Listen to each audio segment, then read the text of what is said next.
विनोद जी, क्या ये एक तो परसेप्शन की बात हुई है, जैसा राजीव कह रहे हैं कि टेम्पररी सेटबैक हो सकता है, बट कहीं ना कहीं एक एक आर्किटेक्चर कम से कम इस गठबंधन को बनाना चाहिए जहां पे इस तरीके की जो आवाजें निकल रही हैं, जिससे जिसको बहुत बड़े पैमाने पर बीजेपी बहुत बड़ा कर देती है। देखिए भाई, इनके यहां तो रोज झगड़े हो रहे हैं।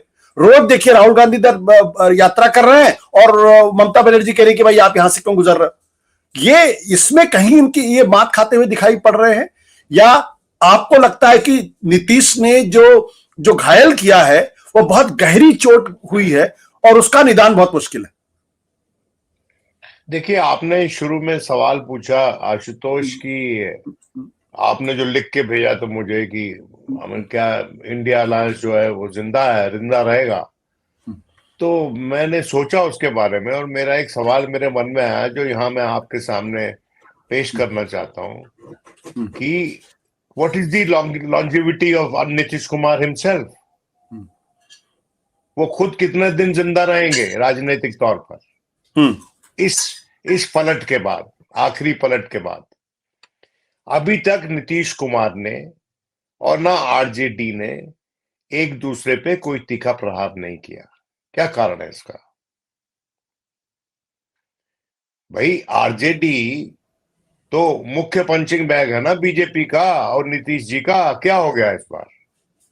इस बार मुक्केबाजी कहीं और क्यों लगा चल रही है? इस बार मुक्केबाजी जो है हमारे मित्र केसी त्यागी जी वो कांग्रेस पे कर रहे हैं कि कांग्रेस ने ये कर दिया, कांग्रेस ने वो कर दिया, कांग्रेस ने वो नहीं किया। वो सब ठीक है, तो आरजेडी को छोड़ दिया फिर उन्होंने। अगर कांग्रेस ने ही सब कुछ की, गड़बड़ की, तो आरजेडी पे क्यों उन्होंने गाज गिरा दी नीतीश जी ने?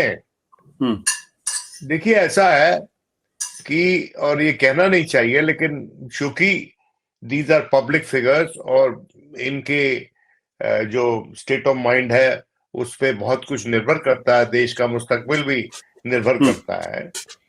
No, there are serious questions about the health of mister Nitish Kumar. All of us have been discussing in highest voices, पर हम लोग उस पर मुखर होकर बात नहीं कर रहे। लेकिन जो लोग उनके नजदीकी लोग हैं वो कुछ कहते हैं ऐसी बातें, मैं उसकी तफसील में नहीं जाना चाहता हूं जी, जो उनके बारे में कही जा रही है। ईश्वर उनको लंबी आयु दे, सतबुद्धि दे, सब कुछ दे।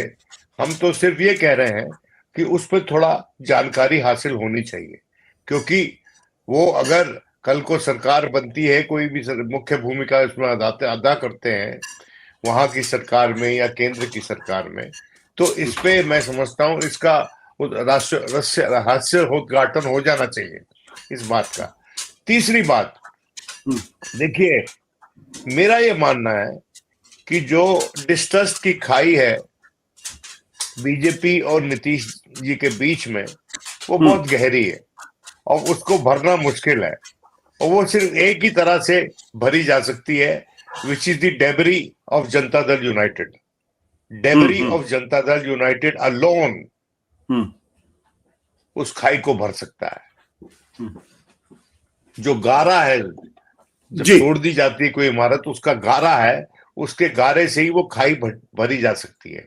वो कब गारा उपलब्ध होगा, कब तैयार किया जाएगा, इस पे बहस हम आज के दिन कर सकते हैं कि वो 24 के इलेक्शन से पहले हो जाएगा या फिर बिहार के इलेक्शन से पहले होगा। सच्चाई ये है, अंदर की बात जो कुछ जानकारी हमें मिली, एक व्यक्ति जो बड़ा मुखर होके नीतीश जी के पक्ष में आजकल बोल रहा है, और उससे हमने बात की थी जिस दिन ये निर्णय अनाउंस नहीं हुआ था, अगले दिन होने वाला था जी।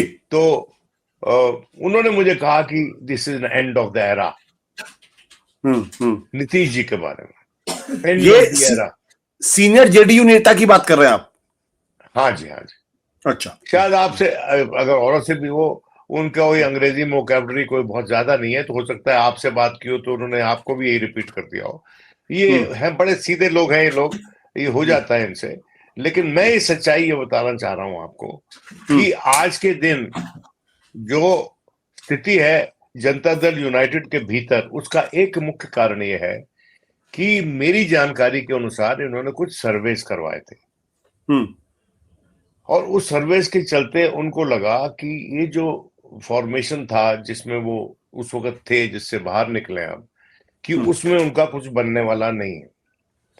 अब वो सर्वे कितना सही है कितना गलत है और किसने उसको ट्वीक करवा दिया होगा उस सर्वे को इनके दिमाग में हैम डालने के लिए, जी। उसमें 20 प्रकार की हम बातें कर सकते हैं।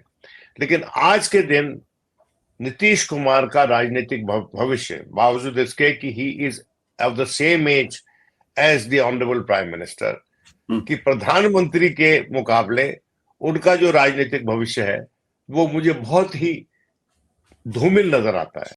सत्य हिंदी का ऐप डाउनलोड करें गूगल प्ले स्टोर पर।